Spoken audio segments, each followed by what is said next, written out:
اور یہ قرآن تو بنی آدم کے لیے نصیحت ہے۔ ہاں ہاں، قسم ہے چاند کی اور رات کی جب رخصت ہونے لگے، اور صبح کی جب روشن ہو جائے، کہ وہ آگ ایک بہت بڑی آفت ہے۔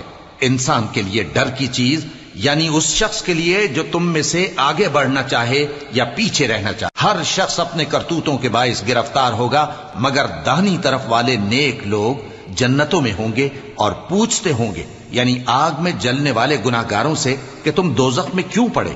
وہ جواب دیں گے کہ ہم نمازیوں میں شامل نہ ہوئے، اور نہ ہم فقیروں کو کھانا کھلاتے تھے، اور ہم بحث کرنے والوں کے ساتھ مل کر بحث کرتے تھے، اور روز جزا کو جھٹلاتے تھے، یہاں تک کہ ہمیں موت آ گئی۔ تو سفارش کرنے والوں کی سفارش ان کے حق میں کچھ فائدہ نہ دے گی۔ ان کو کیا ہوا ہے کہ نصیحت سے روگرداں ہو رہے ہیں؟ گویا گدھے ہیں کہ بدک جاتے ہیں جو شیر سے ڈر کر بھاگ جاتے ہیں۔